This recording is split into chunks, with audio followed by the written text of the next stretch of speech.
comment elles sont les tensions d'entrée V+, et la tension d'entrée V-. Comment elles se comportent. Pour ça,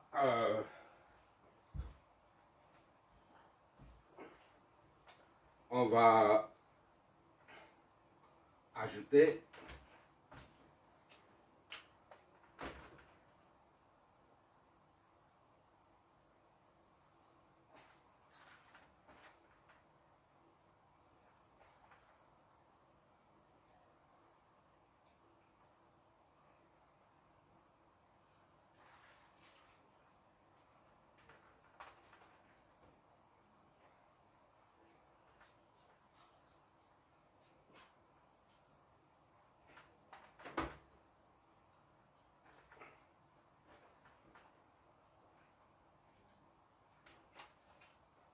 deux résistances ici.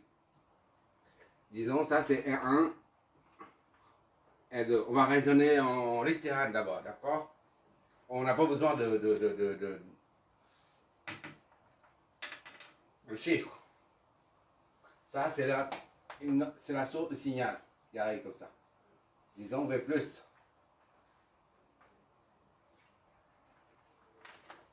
Tension continue. D'accord? Une tension continue ici. Un rappel, une pile, c'est une source de tension continue. On dessine comme ça. Son symbole est ça. Plus et moins. Par contre, pour une source autre qu'une pile, on utilise ce symbole. Plus et moins. D'accord? Bon, ici c'est une source de tension continue. Disons VS.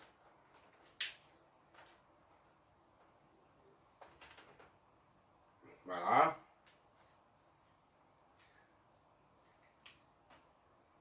Ça va injecter un signal dans I. Là, c'est le courant sorti. I out. D'accord? Ça, c'est I in. Voilà. Et après, à partir de là, au lieu d'avoir deux signaux qui arrivent, deux sources de tension, on prend une seule source. Et on recueille au crayon.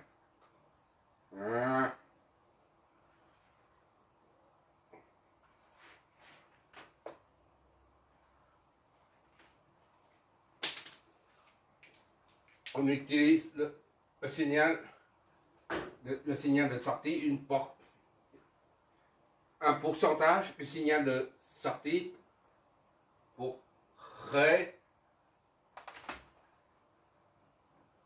réinjecter dans l'entrée moins. D'accord? Ça, c'est un pourcentage, je ne sais pas s'il s'agit d'un pont divisé de tension. La tension de sortie, elle est ici.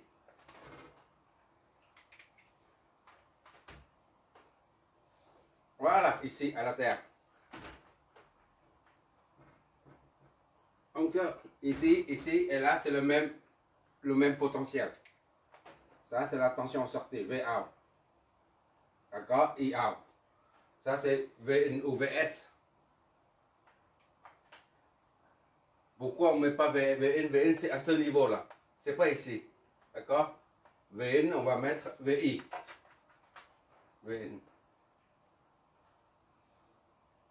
VN, il est là. D'accord? Et VA, il est là.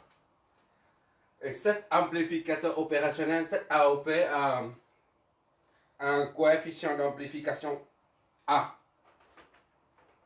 Amplification A. D'accord? Ça peut être 100 000, 200 000 ou 20 000.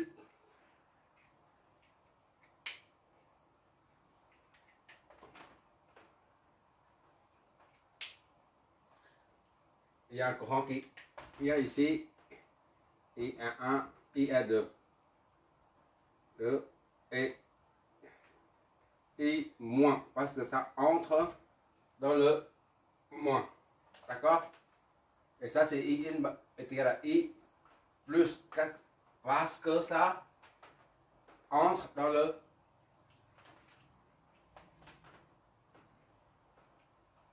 l'entrée, ça va entre dans l'entrée plus et ça dans l'entrée moins. D'accord? Donc I moins ici. Et plus ici.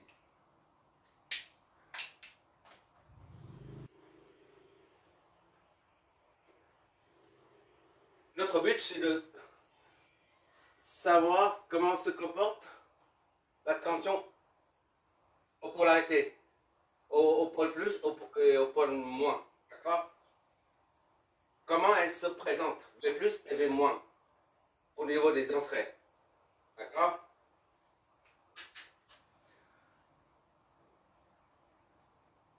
Ça, c'est V1, ça, c'est retour. Comment je vais appeler ça, moi? V, retour ou réac. V, ré, ac. La réaction. Le retour si tu préfères.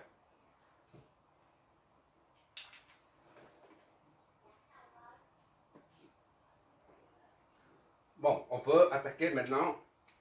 On remarque ici que V réa ici c'est la même qu'ici. D'accord? C'est le même point. C'est le même point. Donc V in, V réa plus V in est égal à Vs. Vs est égal à V in plus V réa. D'accord? Vs il est là. Vs. Je suis faire la somme vectorielle dans des mailles. Plus Vs moins Vn moins V réa.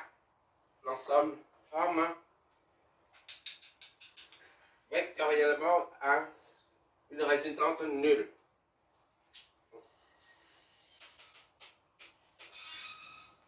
Ici, Vn, d'où Vn est égal à Vs moins V réac. D'accord?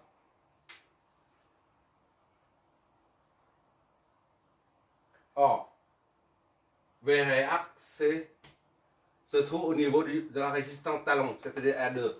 On applique le pont diviseur. Pont diviseur de tension. Qu'est-ce que ça nous donne? V réac, V donne V réa, c'est-à-dire ça là est égal à R2 sur R2 plus R1, le tout multiplié par la tension de sortie, VA. D'accord?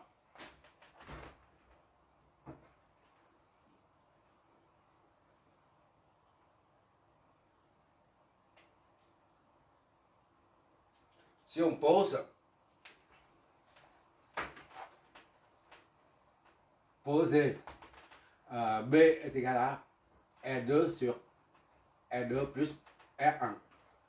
Ça nous donne V réa est égal à B fois VA. Ok, là jusqu'à présent,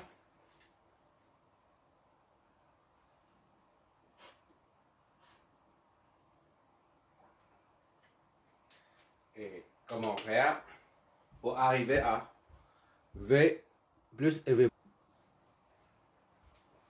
Comme on veut savoir ce qui se passe à ce niveau-là, V plus, V moins, donc on cherche à introduire les valeurs V plus et V moins. Voilà, 9 adjectifs.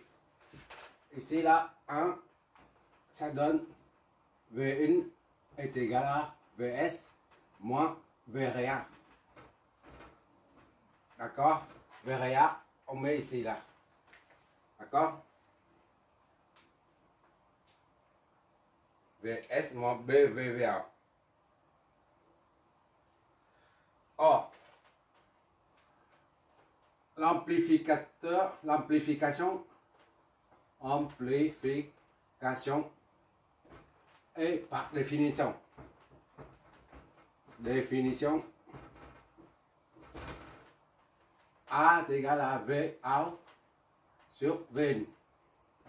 D'accord? V out sur Vn ici. Vn là, c'est là, c'est pas Vs. Vn c'est ici, à ce niveau. Vn. Voilà. D'accord? Puisqu'on injecte un courant ou un signal et on recueille un signal de sortie I plus entrée, I out sortie. Ou alors V in entrée, V out sortie. C'est pareil, d'accord? Si on parle en termes d'intensité de courant, ce sera I out sur I in. Là, on parle en termes de tension, donc V out sur V in. D'accord? Donc V out est égal à quoi? V out est égal à AV in. AV in. D'accord?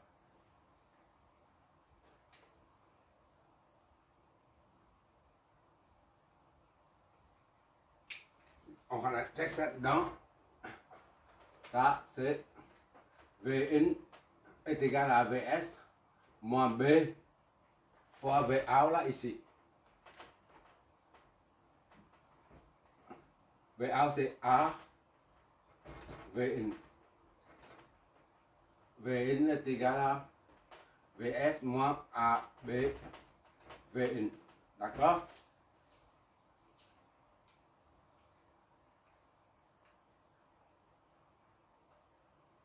Donc, Vn plus AB, Vn est égal à Vs.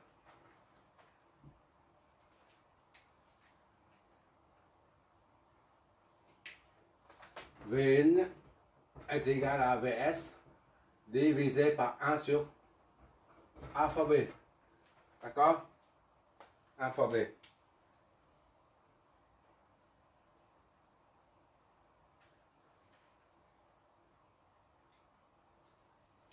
Là, ça représente, B représente ça. Les paramètres externes, 1 et 2. Tandis que A représente l'amplification. D'accord? Admettons que, j'espère que je vois toujours.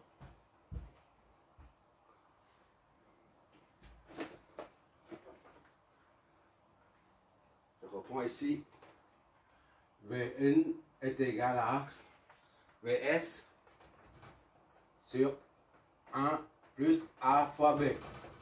D'accord? Ça, je remets ici simplement. Je n'ai rien changé. Donc, si A est grand, plus infini. D'accord? Alors, Vn est égal à Vs sur 1 plus infini. D'accord? C'est égal à Vs sur plus infini. Ça donne 0. Ok, là, jusque là, Vn est égal à ça, est égal à 0. D'accord? Donc, Vn, on sait que Vn c'est Vn est égal à V plus moins V moins. Moins V moins. D'accord?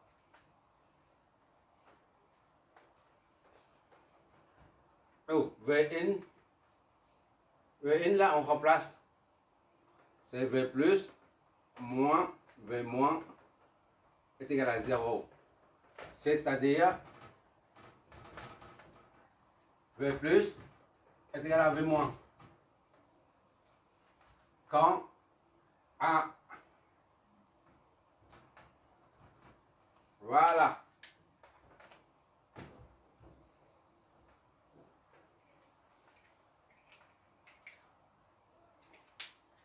si l'amplification est le coefficient amplificateur est grand, alors on obtient la tension à l'entrée de plus est égale à celle à l'entrée moins.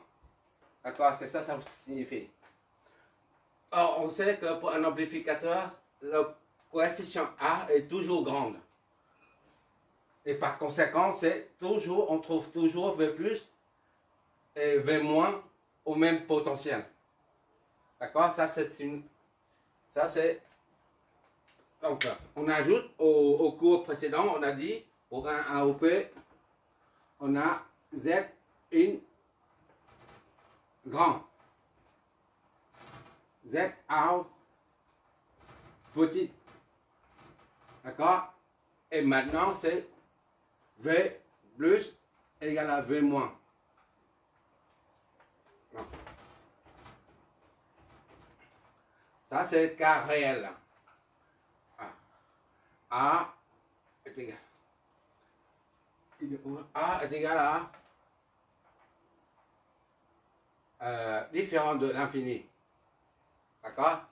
Ça, c'est réel. AOP réel. AOP réel. D'accord?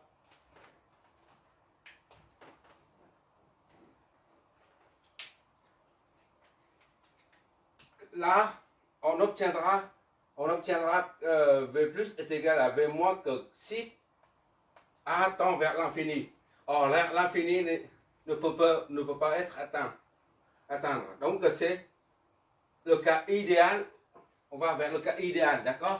C'est-à-dire, ça n'existe pas. L'infini, on ne peut pas l'atteindre. Donc, on imagine par la pensée qu'on se situe à l'infini. Donc, le cas idéal ce sera à l'infini. AOP idéal. Et dans ce cas-là, on assimile Z in, l'impédance d'entrée, et aussi à l'infini. Et Z out tend vers 0. Et A, c'est l'infini. Plus infini. Voilà. Ça, c'est le cas réel. Ça, c'est idéal. Réel est très grand. Très grand. Ça, comme ça. Au lieu de dire très grand, dans le cas réel, on dit, pour un AOP réel, on dit c'est très grand. Mais pour un AOP idéal, eh ben, au lieu de dire très grand, on dit l'infini, plus l'infini. De même pour l'impédance de sortie. Au lieu de dire, pour un réel, un AOP réel, on dit petit. Mais petit comment? Idéalement, petit c'est 0. C'est pratiquement nul. C'est un simple conducteur. Rien d'autre. Et le cas réel d'un AOP, l'amplification est très, très grand, mais n'atteint jamais l'infini. Et dans le cas idéal, eh ben, on admettra que A est égal à plus infini. Voilà, AOP réel, AOP idéal. D'accord? Et dans les deux cas, là, on a V plus différent de V moins. Tandis que ici, c'est V plus égal à V moins. D'accord? Ou alors, V plus, voilà, V moins.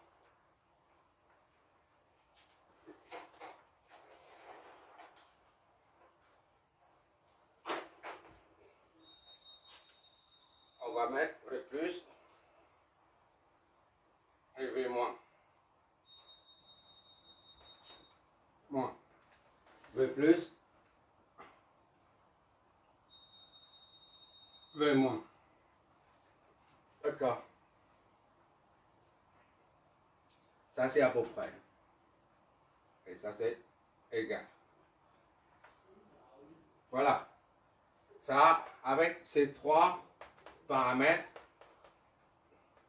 on peut analyser tous les circuits, absolument tous les circuits comportant un ou plusieurs AOP. Bon, on va faire un exemple tout de suite.